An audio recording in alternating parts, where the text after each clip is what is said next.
Hey everyone, let's talk about Jannat Zubair और जन्नत के अराउंड जो भी उनके दोस्त हैं, उनके साथ जो उनकी इशूज वगैरह होते हैं, उनके बारे में भी हम इस वीडियो में डिटेल में बात करेंगे। और जो लोग जन्नत को बस एक इन्फ्लुएंसर के नाम से जानते हैं, उनके लिए क्लियर कर दूं, जन्नत पहले एक एक्ट्रेस है और वो इंडस्ट्री में 17 ईयर्स से काम कर रही है। उनका करियर शुरू हुआ था जब वो सिर्फ 7 ईयर्स की थी, चांद के पार चलो के साथ। फिर दिल मिल गए, मिट्टी की बन्नो जैसे शोज में वो छोटे छोटे रोल्स करती हैं, लेकिन रियल ब्रेक थ्रू आता है 2010 में जब वो फुलवा करती है। इस शो ने लिटरली उन्हें एक हाउस होल्ड नेम बना दिया। लोग उन्हें फुलवा के नाम से ही पहचानने लगे। टीवी के साथ साथ उन्होंने फिल्में भी की। 2011 में उन्होंने 2 फिल्म की। फिर 2014 में महाराणा प्रताप में उन्होंने यंग फूल कवर का रोल किया और यही वो फेज था जहां जन्नत एक टॉप चाइल्ड आर्टिस्ट बन चुकी थी। इस शो में उनके साथ रोशनी वालिया भी थी। वहीं से जन्नत एंड रोशनी की स्ट्रॉन्ग फ्रेंडशिप स्टार्ट होती है। रीम और रोशनी के साथ जन्नत का बॉन्ड इंडस्ट्री के बिल्कुल इनिशियल डेज का है। उनकी दोस्ती तब बनी थी जब सब बच्चे थे और ये लोग एक ही एज ग्रुप के भी थे और साथ काम करते करते नेचुरली एक कंफर्ट जोन क्रिएट हो गया। 2017 में स्टार प्लस का शो चंद्र नंदिनी आता है, जिसमें सिद्धार्थ निगम, जन्नत के ब्रदर अयान जुबैर और अवनीत कौर सब कास्ट का पार्ट होते हैं। अयान और सिद्धार्थ की दोस्ती तो पहले से भी बहुत स्ट्रॉन्ग थी, क्योंकि दोनों चक्रवर्ती अशोक सम्राट में भी साथ काम कर चुके थे और वहीं से अयान के थ्रू सिद्धार्थ की फ्रेंडशिप जन्नत के साथ भी हो जाती है। 2017 का फेज बेसिकली वो टाइम था जब अवनीत, जन्नत, सिद्धार्थ ये सब का एक बहुत क्लोज फ्रेंड्स का बॉन्ड बन गया था। सोशल मीडिया पे ये लोग अपनी फोटोज, वीडियोस हमेशा अपलोड करते रहते थे। अवनीत को जन्नत के 2017 के बर्थडे सेलिब्रेशन में भी लास्ट टाइम देखा गया था, लेकिन 2018 के अराउंड इनके बीच एक स्लो डिस्टेंस आ गया जो आज तक मेंटेन है कि ये सब सिद्धार्थ निगम की वजह से होगा, बट एक्चुअली सिद्धार्थ तब भी सबसे इक्वली कॉर्डियल था और आज भी वैसा ही है। इसीलिए जब भी कोई गेट टुगेदर होता था, पूरा ग्रुप एक साथ ही स्पॉटेड होता।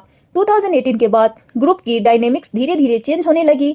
सब लोग बड़े हो रहे थे, उनकी प्रायोरिटीज अलग हो रही थी, करियर पार्ट शिफ्ट हो रहे थे और सबसे इम्पोर्टेंट चीज इंडस्ट्री में कंपटीशन। और जन्नत और उनके फ्रेंड्स के सर्किल में भी ये क्लियरली देखने को मिला। जन्नत का करियर भी उस टाइम पर एक नए जोन में एंटर हो रहा था। 2 आवर्स की उनका नेक्स्ट मेजर टीवी कमबैक था और सो लीड होने के चक्कर में उनके ऊपर काफी स्पॉटलाइट आ गई। पॉपुलैरिटी बहुत रैपिड स्पीड से बढ़ रही थी, फैन बेस ग्रो हो रहा था, लेकिन इस ग्रोथ के पैरेलल ही जन्नत के ओल्ड फ्रेंड्स के साथ उनका इक्वेशन स्टेबल नहीं रहा। सबसे नोटिसेबल शिफ्ट आया अवनीत और जन्नत की दोस्ती में। 2017 तक सब कुछ नॉर्मल था, कोलैब्स, बर्थडेज, आउटिंग, फोटोज, सब कुछ। लेकिन 2018 एंड 19 के बाद उनकी दोस्ती ऑलमोस्ट वैनिश हो गई। जब फैंस ने नोटिस किया कि दोनों एक दूसरे को विश नहीं कर रहे, तब से असम्पशंस और थ्योरीज एक्सप्लोडेड हो गए। लेकिन सच तो ये है कि दोनों का कोई डायरेक्ट फाइट कभी पब्लिकली नहीं हुआ, बस उनका सर्कल, उनकी प्रायोरिटीज और उनकी कंफर्ट जोन अलग हो गई। तो कंपैरिजन होना तो था ही, और जैसे जैसे कंपैरिजन इंटेंस हुआ वैसे वैसे डिस्टेंस भी नेचुरल हो गया। पर ग्राउंड रियलिटी ये है कि उनकी पर्सनल जिंदगी में कोई डायरेक्ट फॉल आउट नहीं हुआ। और आज के टाइम में जन्नत के अराउंड जितने भी फॉल आउट दिखते हैं, अवनीत, रोशनी, रीम, इवन फैजू, उसमें से किसी का भी एक्चुअल रीजन ड्रामेटिक नहीं है। सब लोग बड़े हो गए, सबकी आइडेंटिटी अलग हो गई। आज के सीन में अगर आप जन्नत को देखो तो एक चीज बहुत क्लियरली समझ आती है, वो सेलेक्टिवली सोशल हो चुकी है। मतलब जिस तरह बचपन में उनके आसपास एक पूरा मस्त ग्रुप होता था, वो वाइब अब नेचुरली एग्जिस्ट ही नहीं करती। और यह कोई निगेटिव चीज नहीं है, ये तो हर उस इंसान के साथ होता है जिसका करियर पब्लिक स्पॉटलाइट में ग्रो करता है। जन्नत ने अपनी लाइफ में एक सिंपल प्रिंसिपल फॉलो किया है जो मेरे लिए पीसफुल है। मैं सिर्फ उसी चीज को चूज करती हूँ। इसीलिए जब उनके फैंस कंपेयर करते हैं कि पहले जन्नत किसके साथ ज्यादा क्लोज थी, किसके साथ ट्रैवल्स, कोलैब्स या बर्थडे सेलिब्रेट करती थी और आज किन लोगों के साथ दिखती है, तो वो कंपैरिजन प्रैक्टिकल नहीं होता।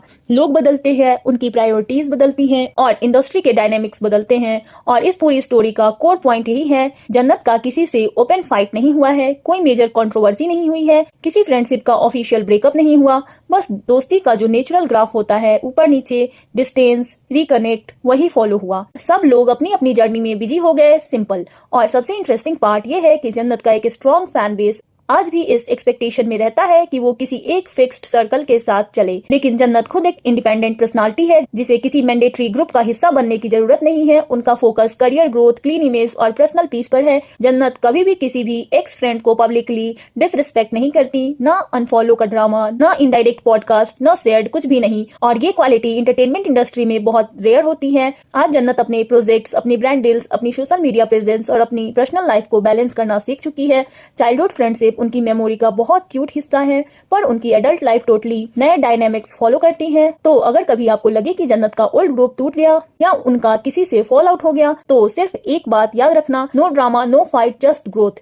जन्नत की स्टोरी कॉम्पिटिटिव इंडस्ट्री का एक रियल एग्जाम्पल है, जहाँ हर इंसान अपनी जगह, अपना कंफर्ट जोन और अपना पीस ढूंढता है। और चाहे फ्यूचर में कोई रीयूनियन हो, कोई कोलैब हो या सिर्फ एक कैजुअल मीटअप, फैंस उस मोमेंट को एक इमोशनल विन समझे, क्योंकि असली बात सिंपल है, कोई भी चाइल्डहुड फ्रेंडशिप जीवन भर नहीं चलती, और अगर चलती भी है तो ये बहुत अच्छी बात है। और दोस्तों, आज के लिए ये वीडियो यहीं तक। आप लोगों को अगर वीडियो अच्छी लगे तो लाइक कर देना और चैनल को सब्सक्राइब कर लेना। Thanks for watching.